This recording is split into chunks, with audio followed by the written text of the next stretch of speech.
అందరికీ నమస్కారం. నా పేరు Keerthan Babu. Welcome to Telugu rates YouTube channel. ఈరోజు మనం కిడ్నీ ఫెయిల్యూర్ ఎందుకు వస్తుంది, దాన్ని ఎలా నివారించాలి అనే ముఖ్యమైన విషయాల గురించి తెలుసుకుందాం. నాకు తెలిసిన డాక్టర్స్ మరియు డయాలసిస్ టెక్నీషియన్స్ ద్వారా ఇన్ఫర్మేషన్ గ్యాదర్ చేసి మీకు సులభంగా అర్థమయ్యే విధంగా ఈ వీడియోలో చెప్పబోతున్నాను. నేను ఇప్పటికే ఈ సమస్యతో చాలా సఫర్ అయ్యాను. నాలాగా ఇంకెవరు బాధపడకూడదన్న ఉద్దేశంతో ఈ వీడియో చేస్తున్నాను. ఈ రోజుల్లో చిన్నపిల్లలు మరియు యువకులు, పెద్దవాళ్ళ వరకు వయసుతో సంబంధం లేకుండా ఈ కిడ్నీ సమస్య అనేది అందరికీ వస్తుంది. ఒకప్పుడు కిడ్నీ వ్యాధులు చాలా అరుదుగా వినిపించేవి, కానీ ఇప్పుడు ప్రతి కుటుంబంలో ఎవరో ఒకరికి షుగరు, బీపీ లాగా ఈ కిడ్నీ సమస్యతో బాధపడుతున్నారు. ఈ కిడ్నీ సమస్య అత్యంత ప్రమాదకరమైన విషయం ఏంటంటే, కిడ్నీలు దెబ్బతినడం చాలాసార్లు నిశ్శబ్దంగా ప్రారంభమవుతుంది. మొదట్లో పెద్ద లక్షణాలు ఏమి కనిపించకపోవచ్చు. ఈ కిడ్నీకి సంబంధించిన సమస్య లక్షణాలు ఎలా ఉంటాయో ఇప్పుడు తెలుసుకుందాం. తరచుగా తల తిరగడం, కాళ్ళు, చేతులు, పొట్ట మరియు ముఖం వాపు రావడం, ఆకలి తగ్గడం, మూత్రంలో మార్పులు, మూత్రంలో రంగులు మారడం, యూరిన్లో ఆరెంజ్ కలర్, రెడ్ కలర్ల రంగులు రావడము, రాత్రిలో ఎక్కువసార్లు యూరిన్కి వెళ్ళడము, శ్వాస తీసుకోవడంలో ఇబ్బందులు ఉంటే ఇవన్నీ కూడా మనము కిడ్నీకి సంబంధించిన ప్రాబ్లం ఉన్నట్టు లక్షణాలుగా గుర్తించవచ్చు. కిడ్నీ సమస్యలు సాధారణంగా 2 రకాలుగా వస్తాయి. ఒకటి వచ్చి ప్రైమరీ కాజ్, రెండోది వచ్చి సెకండరీ కాజ్. ప్రైమరీ కాజ్ అనేది పుట్టుకతోనే కిడ్నీ సమస్యలతో పుట్టడాన్ని ప్రైమరీ కాజ్ అంటారు. ఇవి ఎలా వస్తాయంటే జనరల్గా జెనెటిక్ ప్రాబ్లమ్స్ వల్ల, అదేవిధంగా FSGS ఫోకల్ సిగ్మెంటల్ గ్లోమెరులోసిస్ అనే రోగం వల్ల, ఆటో ఇమ్యూని డిసీజ్ మన శరీరంలోని అవయవాన్ని మన బాడీనే ఫారిన్ ఆబ్జెక్ట్గా గుర్తించి నాశనం చేయడం అనేది ఆటో ఇమ్యూన్ డిసీజ్.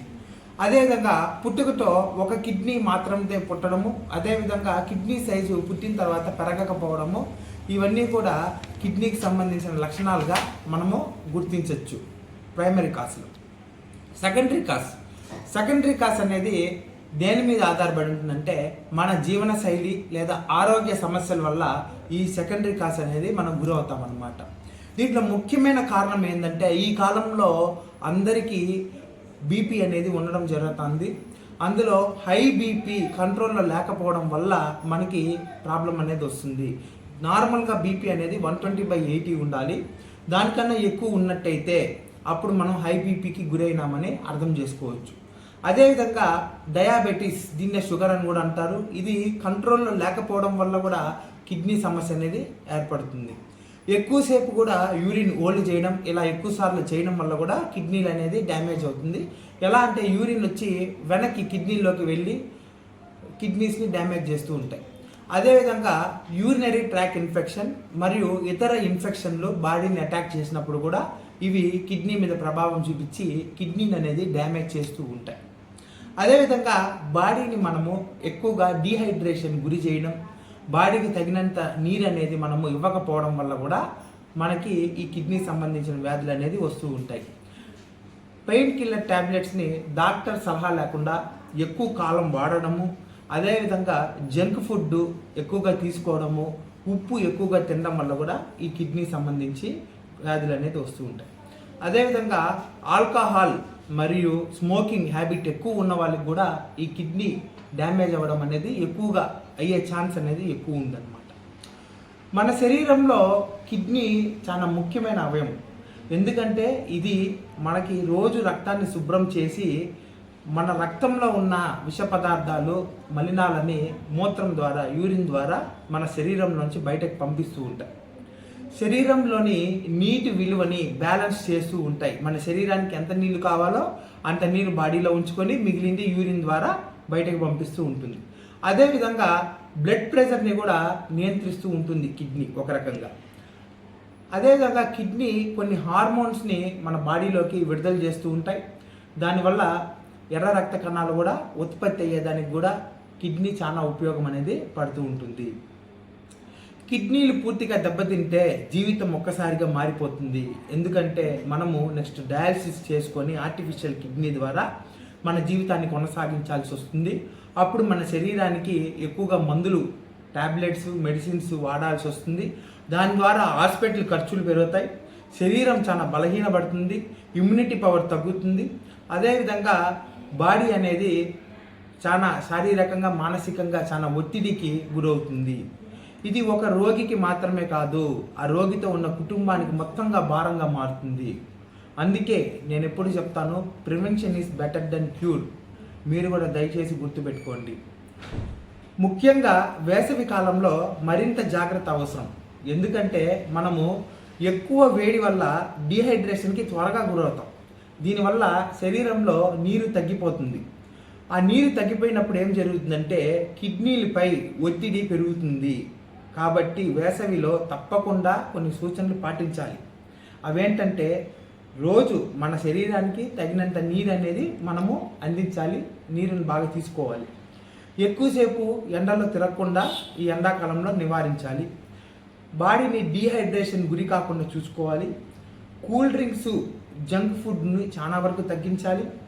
ఉప్పు తీసుకోవడము చాలా వరకు తగ్గించాలి. అదేవిధంగా మన బాడీలో బీపీ షుగర్ ఉన్నట్టయితే దాన్ని మనము ఎప్పటికప్పుడు కంట్రోల్లో ఉంచుకుంటూ ఉండాలి. అదేవిధంగా రెగ్యులర్గా హెల్త్ చెకప్స్ చేసుకుంటూ ఉండాలి. అట్లీస్ట్ సంవత్సరానికి ఒకసారైనా లేదా 6 నెలలకు ఒకసారైనా ఫుల్ బాడీ చెకప్స్ చేసుకుంటూ ఉండాలి. అదేవిధంగా ముఖ్యమైన విషయం ఫ్రెండ్స్ గుర్తుపెట్టుకోండి, ఏంటంటే డాక్టర్ సలహా లేకుండా పెయిన్ కిల్లర్స్ వాడద్దండి. నేను చాలా మందిని అడిగి తెలుసుకునింది ఏంటంటే ముసలి వాళ్ళు తెలియక మెడికల్ షాపులకు వెళ్ళి ఓకేనా పెయిన్ కిల్లర్స్ తీసుకొని ఎక్కువగా వాడడం వల్ల చాలా మందికి కిడ్నీస్ డ్యామేజ్ అయింది. అదేవిధంగా ఎక్కువ హై శాతం నేను తెలుసుకునింది ఏంటంటే హై బీపీ మరియు షుగర్ వల్ల డ్యామేజ్ అయింది.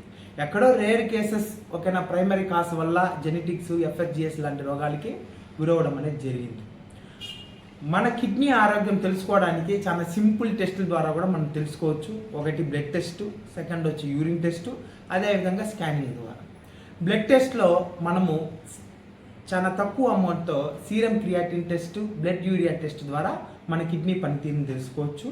అదే యూరిన్ టెస్ట్కి urine routine and microscopic test ద్వారా తెలుసుకోవచ్చు. అదేవిధంగా అల్ట్రాసౌండ్ స్కానింగ్ ద్వారా మన కిడ్నీ కంప్లీట్గా ఎలా ఉందనే విషయాన్ని తెలుసుకోవచ్చు. బ్లడ్ టెస్ట్ కన్నా నేను ఇచ్చే సలహా ఏంటంటే ఎవ్రీ ఇయర్ మీరు అల్ట్రాసౌండ్ చేసుకోండి. కిడ్నీతో పాటు మిగిలిన అవయవాలు కూడా ఏ స్థితిలో ఉంది, ఎలా ఉంది, దాని సైజు ఎలా ఉంది అనే విషయాన్ని మీరు తెలుసుకోవచ్చు.